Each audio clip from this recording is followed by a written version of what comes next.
Meus amigos, muito boa noite a todos vocês, saudações rubro-negras a todos. Muito obrigado a você aí, companheiro rubro-negro e anti-rubro-negro, que vai participar comigo desse debate. Muito obrigado a você aí, companheiro rubro-negro e anti-rubro-negro, que vai deixar o teu comentário, que vai ser prestigiado por mim. Isso mesmo, você me prestigia deixando o seu comentário e eu vou te prestigiar lendo. Mesmo que você seja adverso a mim, mesmo que você tenha uma opinião diferente, eu queria aqui te dizer que você vai ser respeitado porque eu entendo que a democracia, na verdade, é a pluralidade de pensamentos. Então, eu não vou te tratar como meu inimigo, eu vou te tratar como adversário ideológico. Isso é muito importante.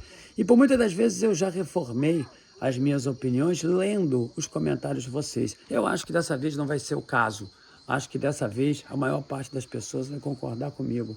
Mas, independente de qualquer coisa, deixa aí o teu comentário e você vai ser lido. O mais importante é isso, você não vai gastar energia, não vai, na verdade, atirar o seu tempo na lixeira. Eu vou te prestigiar e vou ler e vou te sinalizar disso. Bom, é o seguinte, o tema, você pode estar imaginando, e não deixa de ser político, porque você viu a capa e você sabe que ali eu já apresento uma crítica ao Rodolfo Landim.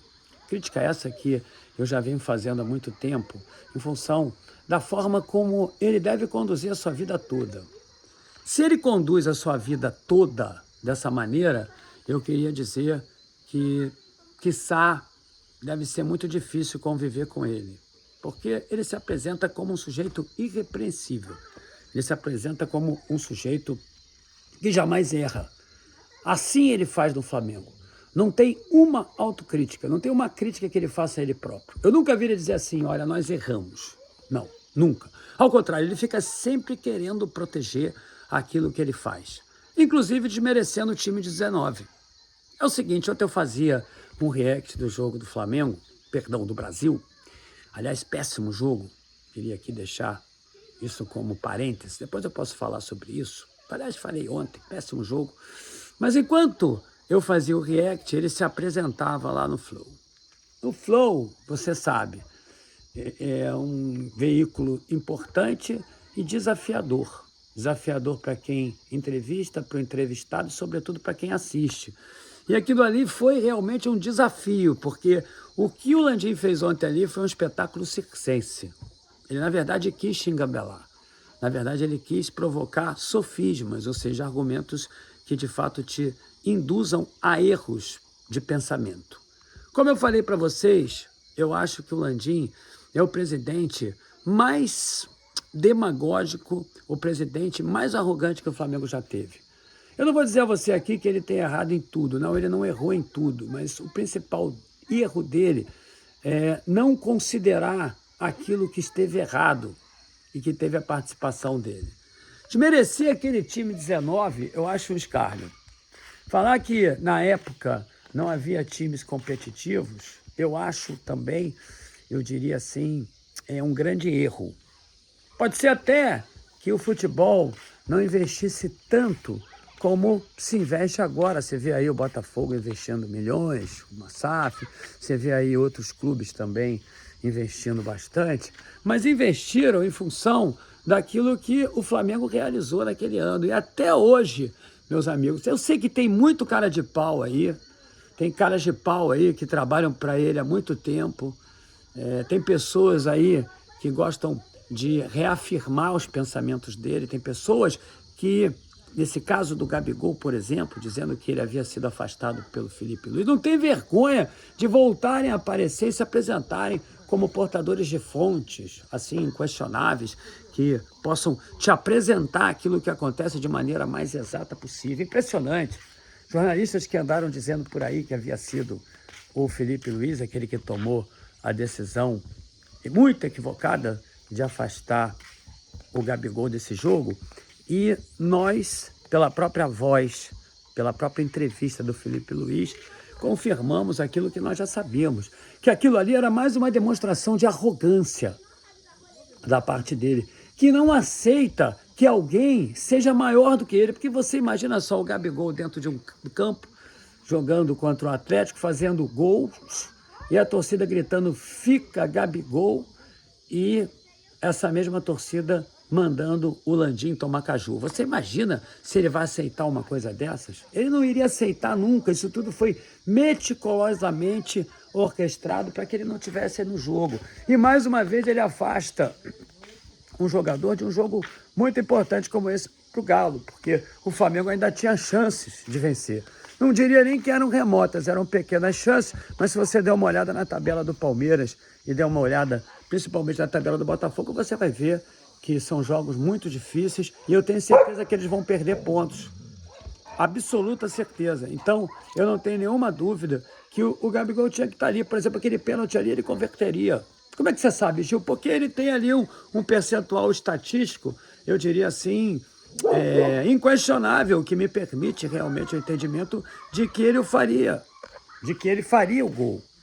E aí o que ele faz? Ele vai e diminui os personagens mais importantes das conquistas, porque não dá para negar, eu sei que um ou outro aí vai me chamar de Gabizete, mas não era esse o foco, não dá para negar que o Gabigol teve uma participação incrível nessa final, ele fez 2 dos 4 gols, ele confirmou ali a sua história como artilheiro do clube, caramba, 16 gols em finais. O Gabigol para mim é o segundo cara mais importante da história do Flamengo dentro do campo. O primeiro, obviamente, vocês já sabem quem é. Eu não preciso aqui dizer. É o Zico.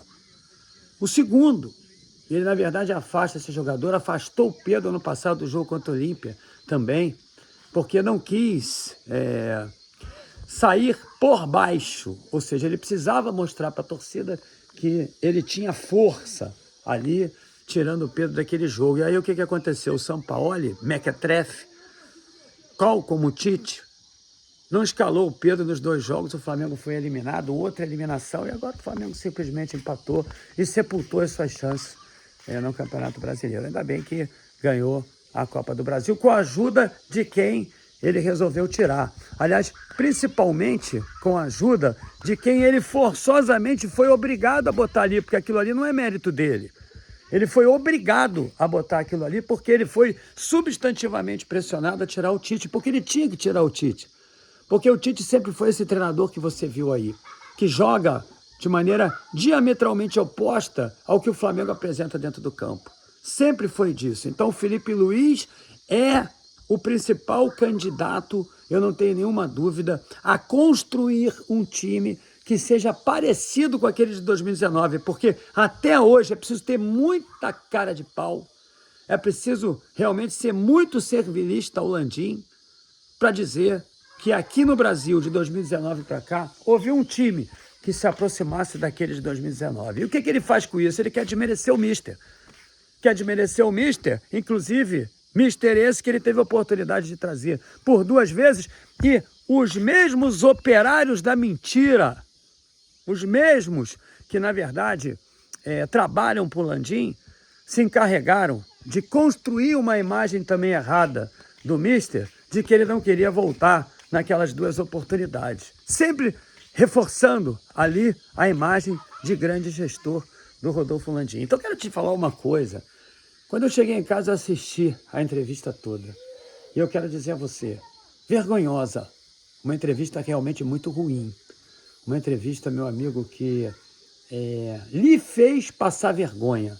Mas para poder minorar os efeitos dessa vergonha, o que é que ele faz? Ele vai lá e trabalha ali com aquelas pessoas que são os seus influenciadores, trabalha ali com aquelas pessoas que vão introjetar na tua mente uma interpretação diferente daquela que ele demonstrou ali no Flow e que não engana aquele que prestar atenção em tudo que ele falou. Ou seja, afirmações mentirosas cujas interpretações te levam a erro. Erro esse que o sócio, meu amigo, para finalizar aqui esse vídeo, não pode incorrer novamente no dia 9. Tem que votar pela mudança. Tem que oxigenar o Flamengo. Muito obrigado, Landim. Um abraço, mas está na hora de você ir para casa. Está na hora de você ir para casa e dar oportunidade para outro construir aquilo que você não construiu, que era a hegemonia que o Flamengo teve. Ele falou ali uma série de coisas que encheu a Gávea sempre foi cheia. Sempre teve muita gente a Gávea. A Gávea sempre foi frequentada por muitos rubro-negros e anti-rubro-negros. É tudo mentira aquilo que ele falou. Não tem estatística. O que não havia era controle da estatística. Isso aí, com o advento da tecnologia da informação cada vez mais desenvolvida, hoje você pode fazer.